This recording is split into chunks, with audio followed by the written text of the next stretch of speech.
Yo, welcome to the very first episode of Theology Thursday, where we tackle your biggest questions about the Bible, God, and the meaning of life. I'm your host, Will Eastham. Let's get into it. So maybe you're thinking, okay, hold on, I don't even know what theology is. Like, isn't that just something that really smart people or really bookish people or professors, with mustaches and pipes sit around and talk about? No, so actually, the word theology is just two Greek words combined. All right, so it's the word theos, which means God, and then the word logia, which means words. So God words. Basically, theology is what we talk about when we talk about God. Have you ever talked about God? Have you ever talked about the Bible? Have you ever wrestled with questions about what this life is really about? Then you're a theologian. Like, really, it's that simple. Everyone is a theologian because everybody has some kind of belief about who God is and about God's world. Even if you believe that there is no God, or if you believe that this world is all that there is, you're a theologian.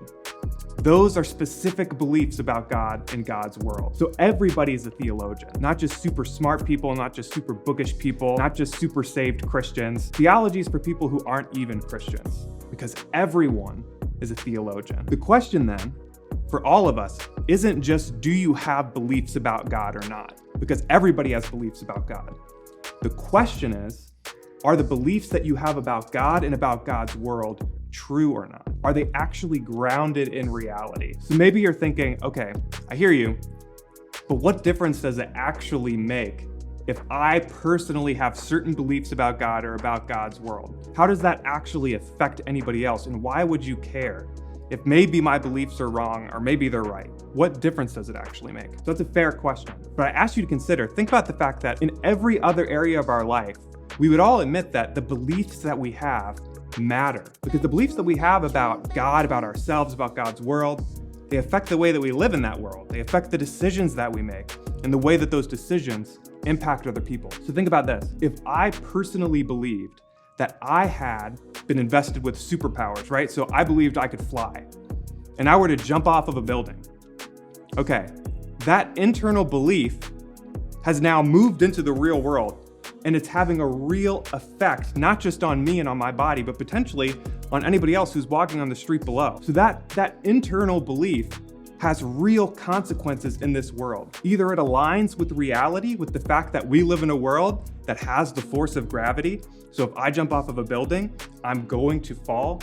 Either it is in resonance with that reality or it contradicts it. And I'm gonna find real quick that if I believe that I can fly, that belief, if it's not true, is gonna have serious effects, not just on me, but on other people. Or think about it this way. So what if I'm driving my car, right? And what if I believe that the green light means stop and that the red light means go? What if I believe in the country that I'm in, we drive on the left side of the road rather than the right side of the road? Those personal beliefs are gonna actually affect the other people who are driving with me on the road, could cause a head-on collision.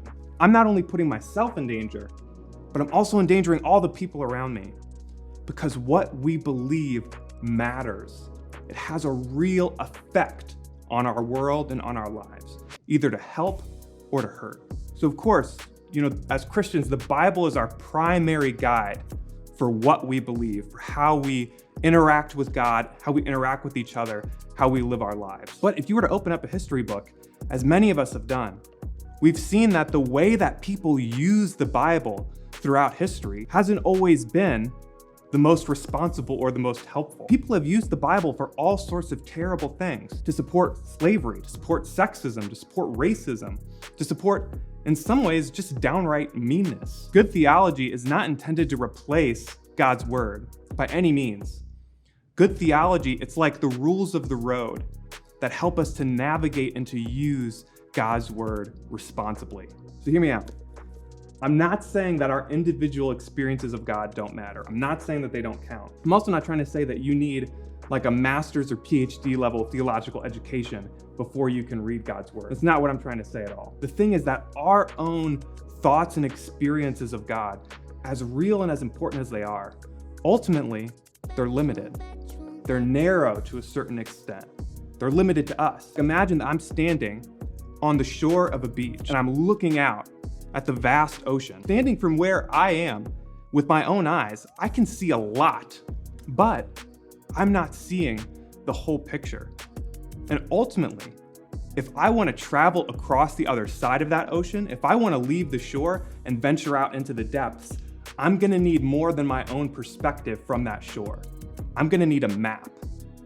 Now that map, in many ways, is just a picture, right? It's less real than my own experience and my own perspective standing on the shore looking out at the ocean. But on another level, that map is more real because it combines and has to back it up the perspectives of thousands of different real people across cultures and continents who have not only stood on the same shore and looked out the ocean, but who have traveled across it and have traveled on it. Together, they help us see the bigger perspective, the right turns and the wrong turns, so that we can get across that ocean to our destination, so that we can venture out into the depths and remain safe. So the Bible is God's word to us, and theology are our words to God. It's what we talk about when we talk about God. And if we as Christians really want to read God's word responsibly, if we really want to dive into the deep things of God, if we really want to experience the fullness of life that's ours in Jesus, we're going to have to leave the shore and we're going to have to venture out into that vast ocean. And that means that we are going to need a map. So my hope for you and for me is that over these next episodes, every Theology Thursday, you're going to get a little bit more of that map that can hopefully help deepen and enrich and widen your own personal relationship with God and with His Word. So I'm your host, Will Eastham. This has been the first episode of Theology Thursday. Join us again for the next episode where we talk about who God is and what's the Trinity all about.